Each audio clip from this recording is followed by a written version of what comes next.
চায়ের সাথে খাওয়ার জন্য সকাল বা বিকালের নাস্তায় এই রেসিপিটা রাখতে পারেন। খুবই মজার হয় খেতে আর ঝটপট তৈরি করে ফেলা যায় একদম ঝামেলা ছাড়া। আর দেখুন কতটা ক্রিস্পিও হয়েছে। আমার কাছে খুবই সহজ মনে হয় এই রেসিপিটা, তাই ভাবলাম আপনাদের সাথে শেয়ার করি। তৈরি করে দেখাচ্ছি আলু দিয়ে একটা মজার নাস্তা। তাহলে চলুন ঝটপট রেসিপিটা দেখে নিই।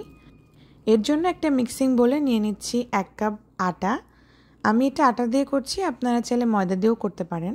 সাথে দিয়ে দিলাম 1/2 চা চামচ কালো জিরা, সামান্য একটু লবণ আর 2 চা চামচ আমি দিয়ে দিচ্ছি রান্নার রেগুলার তেল। আপনারা চাইলে এখানে ঘিও ব্যবহার করতে পারেন। এখন সব কিছুকে হাতের সাহায্যে খুব ভালো করে আমি এরকমভাবে মিশিয়ে নিচ্ছি। মেশানো হয়ে গেলে অল্প অল্প করে পানি দিয়ে আমি একটা সফট ডো তৈরি করে নেব। ডোটা খুব একটা শক্ত হবে না, যেমনটা আমরা পরোটা বা রুটি বানাতে করি সেরকম ডো তৈরি করতে হবে।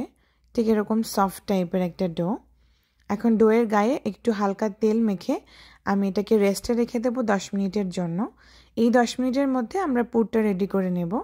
পুর রেডি করার জন্য আমি আরেকটা বোল নিয়ে নিলাম, সেখানে দিয়ে দিচ্ছি 2টা সেদ্ধ আলু, সাথে দিয়ে দিলাম 1/4 কাপ পেঁয়াজ কুচি, 3টা কাঁচামরিচ কুচি আর প্রায় 1/2 চা চামচ মতো আদা কুচি, 1 মুঠ মতো ধনিয়া পাতা কুচি, সামান্য একটু লাল মরিচের গুঁড়া আর 1/2 চা চামচ এখানে ধনিয়া গুঁড়া, 1/2 চা চামচ জিরার গুঁড়া, 1/2 চা চামচ গরম মশলার গুঁড়া দিলাম।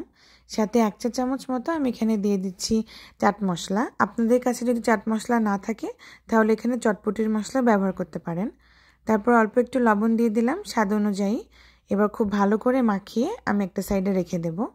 এখন কোটিংয়ের জন্য আমি এখানে নিয়ে নিলাম 1/3 কাপ আটা, অল্প একটু লবণ আর 1/4 টিস্পুন আমি এখানে চিলি ফ্লেক্স ব্যবহার করলাম। সাথে 1/2 কাপ মতো পানি দিয়ে একটা গোলা তৈরি করে নিচ্ছি। গোলাটা বেশি ঘনও হবে না, আবার খুব পাতলাও হবে না, মোটামুটি একটা কনসিস্টেন্সির হবে, ঠিক এরকম। এটাকে একটা সাইডে রেখে দেব। এখন চলে যাব মূল প্রসেসে। এদিকে আমাদের ডোটা সফট হয়ে গেছে আরেকটু। এখন ডোটাকে আমি খুব ভালো করে রোল করে একটা বড় রুটি বানিয়ে নেব। ওপরে একটু আটা ছিটিয়ে দেবেন, তাহলে আর স্টিকি হবে না, ভালো মতো বেলা যাবে। ঠিক এরকম আমি একটা বড় রুটি বানিয়ে নেব।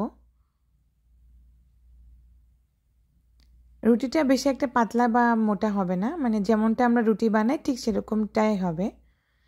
এখন যে পুরটা আমরা বানিয়ে রেখেছিলাম সেই পুরটা উপর দিয়ে দিয়ে দেব আর এভাবে স্প্রেড করে দেব, যাতে রুটির গায়ে ভালো মতো পুরটা লেগে যায়। এখন এটাকে আমি রোল করে নিচ্ছি। দেখুন আমি কিভাবে করছি, ঠিক এভাবে আমি রোল করে নেব। রোলটা অনেক সময় দেখা যায় খুলে যায়, এজন্য রোলটার এই সাইডটাতে আমি অল্প একটু পানি লাগিয়ে দেব। পানি লাগিয়ে একটু ভালো করে আমি রোলের গায়ের সাথে লাগিয়ে দেব, যাতে রোলটা পরবর্তীতে খুলে না যায়, ভালো মতো আটকে যাবে। এটা আমাদের রোলটা রেডি হয়ে গেল।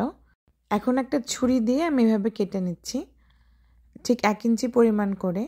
তো প্রথমে আমার ছুরি দিয়ে কাটতে একটু অসুবিধা হয়েছে, পরে আমি একটা স্ক্র্যাপার দিয়ে কেটে নিলাম। আপনারা চাইলে এভাবেও ভাজতে পারেন, তবে আমি একটু চ্যাপ্টা করে দিই। চ্যাপ্টা করে দিলে পুরটা ভালো মতো সেট হয়ে থাকে আর বেরিয়ে আসার কোনো সম্ভাবনা নেই, আর একটু ডিজাইনও হয়ে যায়। আমি এরকমভাবে একটু চেপে দিলাম। এখন তেলে ভেজে নেওয়ার পালা। এজন্য আগে থেকে একটা প্যানে আমি তেল গরম করতে দিয়েছিলাম। তেলটা যখন মিডিয়াম গরম হয়ে যাবে সে পর্যায়ে আলুর এই চপটাকে আটার যে গোলা করে রেখেছিলাম সেই গোলার মধ্যে এভাবে ডিপ করে বাকি গোলাটা এভাবে আমি একটু ঝরিয়ে নিলাম, তারপরে তেলের মধ্যে ছেড়ে দেব। ঠিক এভাবে আমি সবগুলো ভেজে নেব। এতে করে পুরটা বেরিয়ে আসবে না আর পারফেক্টভাবে ক্রিস্পিও হবে। যদি আপনারা এই প্রসেসটা না করেন তাহলে কিন্তু পুর বেরিয়ে আসবে, আর যে আলুর পুরটা তৈরি করেছিলাম তার মধ্যে তেল ঢুকে যাবে।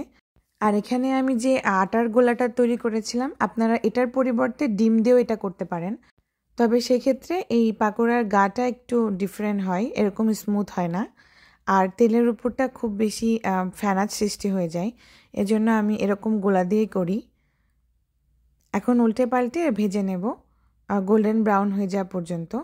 এ পর্যায়ে কিন্তু চুলার আঁচ মিডিয়ামেই রাখবেন। যদি হাই হিটে ভেজে নেন তাহলে কিন্তু ভেতরে কাঁচা থেকে যাবে, তাই একটু সময় নিয়ে ভেজে নিতে হবে। যখন এরকম গোল্ডেন কালার হয়ে যাবে সে পর্যায়ে আমি এটাকে উঠিয়ে নিচ্ছি। এইভাবে বানালে তেলটাও কম খরচ হয় আর খুব তাড়াতাড়ি এই পাকোড়াটা বানানো যায়।